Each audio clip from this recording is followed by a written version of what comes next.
2020 को जो 14 सितंबर 2020 को लोकसभा में पेश किया गया है वह बैंकिंग विनियमन अधिनियम 1949 में संशोधन करने के लिए अधिनियम बैंकों के कामकाज को नियंत्रित करता है और लाइसेंसिंग प्रबंधन जैसे विभिन्न पहलुओं पर विवरण प्रदान करता है।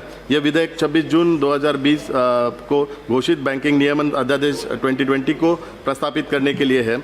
अधिनियम कुछ सहकारी समितियों को जैसे कि प्राथमिक कृषि ऋण समितियों और सहकारी भूमि बंधक बैंकों पर लागू नहीं होता है। इसके अलावा इन सहकारी समितियों को अपने नाम के साथ या उनके व्यवसाय के संबंध में बैंक, बैंकर या बैंकिंग शब्दों का उपयोग नहीं करना चाहिए या चेक को मंजूरी देने वाली इकाई के रूप में कार्य करना चाहिए। तो फिर सहकारी समितियों और सहकारी भूमि बंधक बैंकों को आरबीआई द्वारा नियंत्रित करने संबंधी योजना का क्या महत्व रह जाएगा और खाता धारकों का यह कर्ज धारकों को इंटरेस्ट को कैसे सुरक्षित किया जाएगा। महोदय, 26 जून को केंद्र सरकार द्वारा इस अध्यादेश को लाने का मकसद सभी सहकारी और प्राइवेट बैंकों को आरबीआई की छतरी के नीचे लाने का था।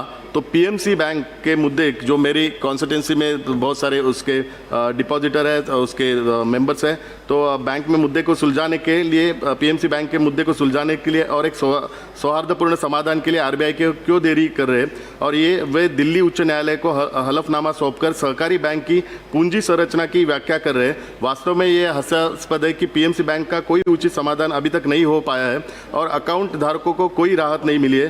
पीएमसी बैंक घोटाला नवंबर 2019 में हुआ। एक साल बीत जाने पर अभी आरबीआई के इस मामले में कोई उचित समाधान निकल नहीं पाया। ये दुखद है। सुवर्ण सहकारी बैंक का भारतीय विदेशी बैंक में विलय हो गया है। मराठा मंदिर कोऑपरेटिव बैंक और दक्षिण भारतीय कोऑपरेटिव बैंक का सारस्वत बैंक में विलय हुआ है। तो फिर आरबीआई को और पीएमसी बैंक के विषय में भी इसी तरह कोई कदम उठाने में क्या दिक्कत है? पीएमसी बैंक के विलय की सभी शर्तों को पूरा करता है और तो पीएमसी बैंक को भी किसी राष्ट्रीय बैंक में विलय करना देना चाहिए जिससे खाता धारकों को राहत मिल सके। जैसे कि स्टेट बैंक ऑफ इंडिया ने येस बैंक को बचाने के में सहयोग किया और वे एलआईसी, आईडीबीआई, एचडीएफसी आदि हितधारकों के से फंड जुटाकर छोटे भुगतान में बैंक में बदलने में मदद किया है। महोदय, देशव्यापी लॉकडाउन के कारण पीएमसी बैंक के जमाकर्ताओं के बीते 6 महीनों से बहुत मुश्किलों का सामना करना पड़ा है। हालांकि आरबीआई ने पैसा निकालने की लिमिट बढ़ा दी थी तो भी मुश्किलें का समाप्त नहीं हुए। सभी समस्याओं का समाधान पीएमसी बैंक का विलय होने पर ही होगा जिससे जमाकर्ताओं को राहत मिलेगी।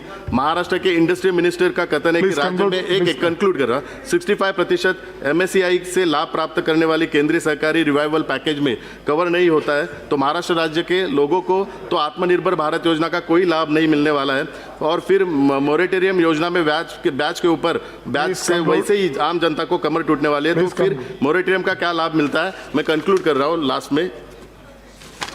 महोदय, अधिनियम के तहत आरबीआई अधिस्थगन के तहत एक बैंक रखने के बाद अपने उचित प्रबंधन को सुरक्षित करने के लिए या जमाकर्ताओं के हित में बैंक के पुनर्निर्माण या समामेलन के लिए एक योजना तैयार कर सकते हैं। तो सभी दिवालिया होने के लिए कगार पर खड़ी सहकारी बैंक के राष्ट्रीयकृत बैंकों विलय की योजना। धन्यवाद अध्यक्ष महोदय।